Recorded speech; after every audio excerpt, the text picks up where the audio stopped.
이쯤 되면 설교가 반쯤 된 줄 알지만 이제 설교가 시작입니다. 여러분, 창세기 12장 1절에서 5절 말씀을 보면 아브라함에게 은혜를 베푸셨던 하나님의 그 아브라함을 지키시고 이끄셨던 여정에 대한 간략한 기록이 나옵니다. 창세기 12장 1절부터 우리 5절 말씀 힘차게 선포합니다. 여호와께서 아브라함에게 이르시되 너는 너의 고향과 친척과 아버지의 집을 떠나 내가 내게 보여줄 땅으로 가라. 내가 너로 큰 민족을 이루고 내게 복을 주어 내 이름을 창대하게 하리니 너는 복이 될지라. 너를 축복하는 자에게는 내가 복을 내리고 너를 저주하는 자에게는 내가 저주하리니 땅의 모든 족속이 너로 말미암아 복을 얻을 것이라 하신지라. 이에 아브라함이 여호와의 말씀을 따라갔고 롯도 그와 함께 갔으며 아브라함이 하란을 떠날 때 75세였더라. 아브라함이 그의 아내 사레와 조카 롯과 하란에서 모든 소유와 얻은 사람들을 이끌고 가나안 땅으로 가려고 떠나서 마침내 가나안 땅에 들어갔더라. 아브라함 입장에서는 단 한 번도 가보지 않은 땅을 가야만 했습니다. 그래서 히브리서 말씀에 아브라함의 여정에 대해 말하기를 갈 바를 알지 못하고 하나님과 함께 그 길을 걸어갔다. 아브라함이 살았던 갈대아 우르와 하란, 그리고 하란에서 이 가나안까지 여정은 약 1600km입니다. 갈대아 우르에서 하란까지가 1000km, 하란 그리고 남쪽 가나안 땅까지가 600km. 당시 교통이나 치안 상황을 고려해 볼 때 결코 녹록지 않은 길이었을 것입니다. 또한 갈대아 우르에서 떠났던 아브라함의 아버지 데라는 하란 땅에서 죽기까지 하였습니다. 그런 아브라함, 그는 하나님은 그를 위하여 약속하신 땅이 있고 그와 함께 동행하며 살아갈 하나님의 약속하신 땅이 분명히 있었기 때문에 그 1600km라는 그 거리를 하나님께서 철저하게 아브라함을 지키시고 아브라함을 보호하셔서 마침내, 방금 읽었던 5절 말씀에 마침내 아브라함을 하여금 가나안 땅에 들어가게 만드셨다는 겁니다. 우리가 잘 아는 대로 이스라엘 이 백성들이 가나안 땅을 지경에 앞에 두고도 정탐을 40일을 하고도 하나님을 믿지 못하여 그 땅을 순종하여 들어가지 못했습니다. 그래서 기어이 그들이 갈 수 있는 땅은 광야밖에 없었습니다. 그 불순종하여 광야밖에 없었음에도 불구하고 하나님이 그들을 포기치 않으시고 반석에서 물을 내시고 하늘에서 만나를 내려 그들을 지키셨다가 마침내 40년이 지난 마침내 그들을 약속의 땅 가나안에 들어가게 만들어 주셨습니다. 오늘 우리의 인생의 여정도 마찬가지입니다. 하나님을 잘 모르고 하나님을 잘 인식하지 못하며 분별하지 못하고 음성을 못 듣는 수준에 머물 수 있더라는 겁니다. 분명히 이 세상에 지은 창조의 사실만 봐도 하나님의 존재를 부인할 수 없으며 내가 살아가는 길, 전혀 예측할 수 없는 길, 최선만 다한다고 해서 내 삶이 지켜지지 않는다는 걸 너무 잘 아는 현실만 봐도 그러하며 삶이 끝나는 그날 우리 모두 하나님을 만나게 될 것이라는 그 진리만 봐도 그 하나님을 기억하고 예배하며 어쩌면 식어져 있는 내 마음과 하나님을 제대로 예배하지 못하는 것이 두려움이 되어야 될 것인데 우리의 죄인으로 인한 타락함으로 인한 그 본성이 그만큼 하나님을 기억하지 못하고 하나님을 예배하지 못하게 가려져 있고 닫혀져 있고 어두워져 있더라는 겁니다. 그럼에도 불구하고 하나님은 저와 여러분을 포기하지 않으시고 반드시 하나님이 약속하신 하나님이 일을 행하시고 하나님이 영광을 받으실 그 은혜의 지경 안으로 우리를 이끌어 주실 것입니다. 이끌어 주실 것입니다. 이끌어 주실 것입니다. 아브라함을 포기하지 않았던 그 능력으로 40년의 광야 기간 그들을 지키셔서 마침내 그 가나안 땅 약속의 땅에 들어가게 하셨던 하나님의 은혜가 오늘 우리 가운데 임하게 되는 것입니다. 요단 강물을 마르게 하셔서 요단 강물을 쌓아 올려서 물 아래 세례를 받듯 그들을 이제 이 가나안 땅으로 들어오게 하셨습니다. 요단강을 건너 이제 가나안 여리고 평지라 그러죠. 그리고 그 땅을 이제 이스라엘 백성들이 길갈이라 부르는데 여리고 평지에 이제 들어왔는데 하나님이 여리고 평지 이제 가나안 땅 들어오자마자 그들에게 가나안 땅에서의 분명한 삶의 기준, 지켜져야 될 분명한 기준 3가지를 이스라엘 백성들에게 말씀하셨고 요구하셨습니다. 첫 번째가 할례였습니다. 7절 말씀 우리 함께 선포합니다. 그들의 대를 잇게 하시니 자손에게 여호수아가 할례를 행하였으니 길에서는 그들에게 할례를 행하지 못하였으므로 할례 없는 자가 되었음이었더라. 할례라는 것은 하나님의 백성이라는 분명한 표시였습니다. 모든 남자는 태어난 지 8일 만에 할례를 받아야만 합니다. 그래서 그 태어난 지 8일째 되는 날이 안식일이라 할지라도, 어떤 노동도 금해 안식일이라 할지라도 할례는 반드시 행해져야만 했습니다. 하나님의 백성이라는 그 표시는 반드시 행해져야만 했습니다. 심지어 1년에 한 번 지성소에 들어가는 대제사장 속죄일에도 모든 민족 이스라엘 전 백성을 하나님께 올려드리며 죄를 사하는 대속죄일이라 할지라도 태어난 지 8일째 되는 날이라면 대속죄일 제사 중에도 할례는 행해져야만 했습니다. 왜냐하면 하나님과 그 백성 간의 언약의 표시, 약속이기 때문이에요. 하나님의 백성이라는 분명한 정체성이기 때문입니다. 그래서 로마서 2장 29절 말씀 우리 함께 갑니다. 오직 이면적 유대인이 유대인이며 할례는 마음에 할지니 영에 있고 율법 조문에 있지 아니한 것이라. 그 칭찬이 사람에게서가 아니요 다만 하나님에게서니라. 이제 그 할례가 우리에게는 어떻게 적용되고 있냐면 마음의 할례로 바뀌어져 있습니다. 마음의 할례라는 게 뭡니까? 할례라는 것이 남자의 그 성기의 표피를 자르는 것인데, 그것이 마음의 할례는 뭘까요? 그것은 바로 우리 마음을 찢어내는 것이에요. 우리 마음을 찢어내는 거예요. 성령의 역사로 우리가 구원을 받을 때 제일 먼저 일어나는 것이 내 마음이 찢어지면서 내가 죄인임을 깨닫게 되는 것입니다. 거듭남의 역사, 중생의 역사가 내 마음이 찢어져 죄인임을 깨닫는 것에서부터 시작이 되는 겁니다. 할례가 지금 이면적 할례가 아닌 우리 마음의 할례로 하나님이 그 역사를 바꾸어 주신 것이죠. 두 번째, 이스라엘 백성들에게 요구하셨던 것이 유월절이었습니다. 10절 11절 말씀 함께 선포합니다. 또 이스라엘 자손들이 길갈에 진쳤고 그달 14일 저녁에는 여리고 평지에서 유월절을 지켰으며 유월절 이튿날에 그 땅의 소산물을 먹되 그날에 무교병과 볶은 곡식을 먹었더라. 유월절을 지켜야만 했습니다. 하나님이 궁극적으로 그들을 이끌고자 약속하셨던 가나안 땅에서 하나님이 제일 먼저 유월절을 요구하셨습니다. 유월절이 뭡니까? 출애굽을 할 때에, 애굽의 종살이를 벗어날 때에, 애굽에서 하나님이 그들을 건져내실 때에 애굽에 있는 모든 장자를 죽이시는 중에 이스라엘 백성들을 구원하셨습니다. 어린 양의 피로 문자우 설주와 문지방의 피를 바르고, 그래서 죽음의 사자가 모든 장자를 죽일 때에 그 문에 피가 있는 것을 볼 때 그 집을 유월 넘어가는 것입니다. pass over, 넘어가는 것이.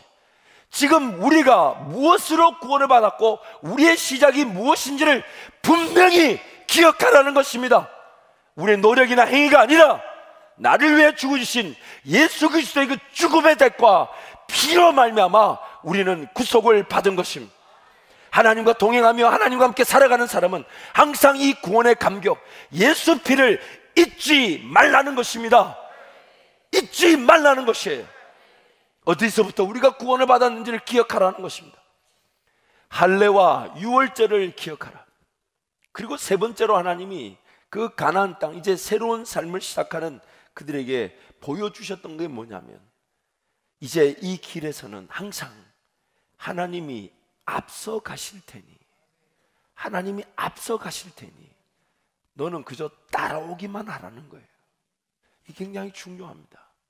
삶의 이 그리스도인의 삶에 이 하나님과의 관계가 녹록지 않거나 어려움을 당하거나 사명과 관계없는 삶을 살아가는 대다수의 경우, 아니 100%라도 과언이 아닙니다. 이유는 한 가지입니다. 이 길이, 내 이 직업이, 내 사업이, 내 일터가, 내가 지금 살고 있는 삶이 내가 정말 주님이 먼저 걸어가셔서 따라온 길인가 아닌가, 항상 이게 관건이에요. 정말 주님이 이 직업의 자리, 이 사업의 자리, 일터, 가정, 교회 먼저 걸어가셔서 내가 따라온 길인가. 하나님은 지금 하나님과의 동행의 순간에 제일 중요한 원리를 우리에게 말씀하시는 거예요.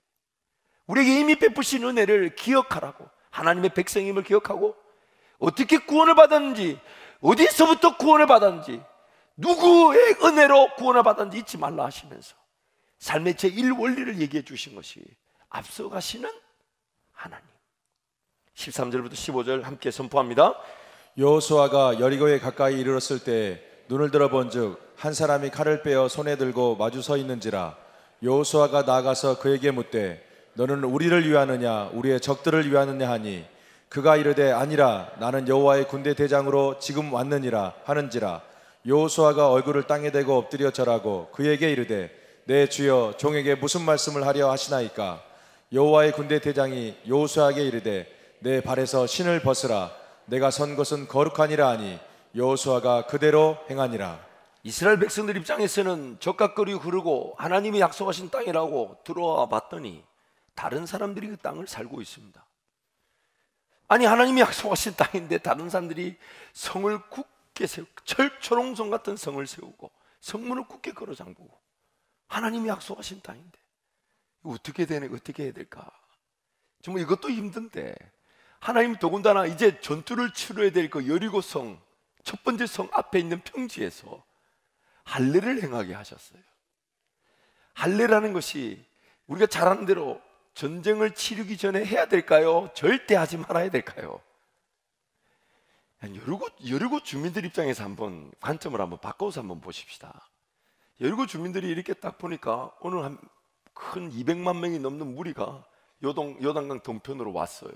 소식은 들었어요. 광야에서 수많은 민족들을 무찌르고 파하고 전쟁을 이기면서, 야, 그 민족 대단하다더라, 그들이 섬기는 하나님 대단하다더라 이러고 있는데, 요단강에 왔는데 갑자기 요단강 물이 저 멀리서부터 쌓이기 시작하면서 요단강 물을 말리시고 이 백성이 길을 요단강을 건너오니 여리고, 성경이 이렇게 말합니다. 여리고 주민의 간담이 서늘해지더라. 두렵고, 그래서 철문을 굳게 닫고 성문을 굳게 닫고 지금 자기네들 어떻게 해야 될지 모르고 이렇게 지켜보고 있어요. 그리고 여리고 평지로 이스라엘 백성들이 들어왔어요. 요단강 물이 마른 상태에 들어왔는데 부싯돌로 칼을 만들더니 할례를 쑥쑥 하기 시작합니다. 우리가 여리고 주민이라면 어떤 느낌일 것 같습니까? 도대체 저 인간들은 무슨 인간들일까? 지금 이 땅에 뭐 하러 왔나? 지나가는 길인가? 뭐 온갖 생각이 다 들지 않겠어요? 근데 하나님이 지금 할례를 명하시고, 그리고 이제 행진하는 여호수아와 그 백성들 앞에 여호와의 군대, 누굴 보냅니까? 여호와의 군대 누굴 보냅니까? 대장. 군대 대장이라는 표현을 한번 보세요. 자기 혼자 왔을까요? 군대를 데리고 왔을까요? 군대 대장이 혼자 가는 거 봤습니까? 못 봤습니까? 지금 하나님이 뭘 원하시는 걸까요? 그러면서 여호수아 앞에 칼을 들고 서니 여호수아가 묻습니다. 우리를 위하냐 적을 위하냐? 나는 하나님께서 보내신 여호와의 군대 대장이다. 그래서 여호수아 엎드려서 내 주여 무엇을 원하십니까? 그래서 하나님이 원하시는 걸 지금 여호수아를 통해, 아니 군대 대장을 통해 여호수아에게 말씀하시는데, 그게 뭐냐면 내 발에 신을 벗으라. 전쟁을 치르려면 신을 벗어야 될까요? 신어야 될까요? 더 단단한 신을 더 단단하게 매지 않겠습니까? 근데 하나님이 신을 벗으라, 할례를 행하고 신을 벗으라. 무엇입니까? 하나님이 친히 앞서가셔서 전쟁을 치루실 것이기 때문에 내 인간적인 의지할 수 있는 모든 것들을 다 내려놓으라는 겁니다. 내 경험을 내려놓으라는 거예요. 내 지식을 내려놓으라는 거예요. 내 계획을 내려놓으라는 거예요. 내 가능성을 내려놓으라는 거예요. 하나님보다 앞서가게 만드는 건 모든 것들을 다 내려놓으라는 거예요. 아예 다 내려놓으라는 거예요. 근데 정말 하나님이 신을 벗었던 여호수아 이스라엘 백성들, 정말 맨발로도 치를 수 있도록 전쟁의 상황을 이끌어 가셨죠. 여리고성을 어떻게 싸워 이기게 하셨습니까? 하루에 한 바퀴, 일곱째 되는 날은 7바퀴. 그리고 외쳐 불렀을 때 그 여리고성이 무너졌습니다. 정말 맨발로도 가능한 싸움, 하나님이 이를 이루신다. 그래서 하나님이 지금 새로운 땅, 약속의 땅을 시작하는 그 분명한 시작점, 이 세 가지, 하나님의 백성이라는 정체성, 하나님의 백성이라는 정체성, 할례를 행하고 어디서부터 구원을 받았는지, 무엇으로 구원을 받았는지, 시작이 무엇인지, 예수 그리스도의 그 구원의 은혜, 구속의 은혜를 기억하고, 그리고 이제는 우리 방법대로 살지 말고 하나님 앞서 걸어가시니 모든 전쟁은 하나님께 달렸기 때문에 하나님만 따라가라는 겁니다. 그 세 가지를 보여주시고는 이제 시작하는데, 오늘 본문 말씀 보면 하나님이 그 약속의 땅에서 이제 어떻게 삶을 살아야 될지를 우리에게 말씀해 주고 계십니다. 할례와 유월절과 군대 대장 사건을 통해 이스라엘 백성들에게 분명한 기준을 제시하시고, 이제 그 땅에 들어가면, 그 땅을 차지하면 어떤 삶의 내용, 어떻게 살아야 될지를 말씀하는데, 우리 본문 12절 말씀 우리 함께 선포합니다. 또 그 땅의 소산물을 먹은 다음 날에 만나가 그쳤으니 이스라엘 사람들이 다시는 만나를 얻지 못하였고 그 해에 가나안 땅의 소출을 먹었더라. 광야와 가나안 땅, 약속의 땅과 약속의 땅을 향한 여정의 그 차이는 분명합니다. 하늘의 만나와 그 땅 소산물입니다. 하늘의 만나를 먹을 때도 있습니다. 하나님과 함께 순종하며 걸어가야 되는데 불순종하여 광야길을 걸어가는 인생길 있을 수 있습니다. 그래서 하나님이 반석의 물을, 하늘의 만나를 내리셔 우리 삶을 끝까지 책임져 주시지만, 그 은혜를 주신 궁극적인 목적이 뭐냐? 약속하신 땅에서 하나님과 함께 동행하며 심고 거두는 은혜를 위해 내 삶을 지키시고 보호하시고 인도하시는 것입니다. 약속하신 땅에서의 분명한 하나님의 목적, 심고 거두는 것입니다. 하늘에서 내리는 만나, 기적 같은 만나, 그것도 너무 감사하지만 하나님이 궁극적으로 저와 여러분, 하나님의 백성들과 함께 동행하며 살아가는 삶의 최대 관건, 하나님의 관심은 심고 거두는 것입니다. 심고 거두는 것입니다. 그 땅 소산물을 먹는 것입니다. 그래서 그 땅 소산물이 나오게 될 때에 하나님의 사람들로 인하여 그 소산물이 풍성하여 그 땅에 하나님의 은혜를 누리게 되는 것입니다. 그래서 이사야 35장 1절 10절 말씀 우리 함께 선포합니다. 광야와 메마른 땅이 기뻐하며 사막이 백합과 같이 피어 즐거워하며 무성하게 피어 기쁜 노래로 즐거워하며 레바논의 영광과 갈멜과 사론의 아름다움을 얻을 것이라. 그들이 여호와의 영광 곧 우리 하나님의 아름다움을 보리로다. 너희는 약한 손을 강하게 하며 떨리는 무릎을 굳게 하며 겁내는 자들에게 이르기를 굳세어라, 두려워하지 말라. 보라, 너희 하나님이 오사 보복하시며 갚아주실 것이라. 하나님이 오사 너희를 구원하시리라 하리라. 그때 맹인의 눈이 밝을 것이며 못 듣는 사람의 귀가 열릴 것이며 그때 저는 자는 사슴같이 뛸 것이며 말 못하는 자의 혀는 노래하리니 이는 광야에서 물이 솟겠고 사망에서 시내가 흐를 것임이라. 뜨거운 사막이 변하여 못이 될 것이며 메마른 땅이 변하여 원천이 될 것이며 승량에 눕던 곳에 불과 갈대와 부들이 날 것이며 거기에 대로가 있어 그 길을 거룩한 길이라 일컫는 바 되리니 깨끗하지 못한 자는 지나가지 못하겠고 오직 구속함을 입은 자들을 위하여 있게 될 것이라. 우매한 행위는 그 길로 다니지 못할 것이며 거기에는 사자가 없고 사나운 짐승이 그리로 올라가지 아니하므로 그것을 만나지 못하겠고 오직 구속함을 받은 자만 그리로 행할 것이며 여호와의 속량함을 받은 자들이 돌아오되 노래하며 시온에 이르러 그들의 머리 위에 영영한 일락을 띠고 기쁨과 즐거움을 얻으리니 슬픔과 탄식이 사라지리로다. 아멘. 아멘. 저와 여러분이 심고 저와 여러분이 수고하고 희생하고 헌신하고 충성하는 자리에서 하나님이 열매를 맺게 하셔서 그 길가 거룩한 길이 되게 하시고 항무지가 장미꽃이 피게 하시며 사막에 길이 나고 광야에 샘이 솟고 죽었던 자들이 살아나며 모든 병 걸린 자들이 치료함을 받고 상처가 회복되어지며 하나님의 이름이 찬양되어지게 될 것입니다. 하나님을 예배하지 않는 곳에서 하나님을 예배하는 일들이 일어나게 될 것입니다. 하나님을 찾지도 않는 자들이 하나님을 만나 하나님을 찾고 하나님께 은혜를 구하게 될 것입니다. 하나님의 백성들로 인해 하나님이 지으신 자연 만물이 보호를 받고 더 아름답게 가꾸어져 갈 것입니다. 하나님의 백성인 저와 여러분을 통해 이 세상이 치유될 것입니다. 회복될 것입니다. 바르게 세워질 것입니다. 하나님의 놀라운 영광을 보게 될 것입니다. 마태복음 13장 31절 32절 말씀 함께 갑니다.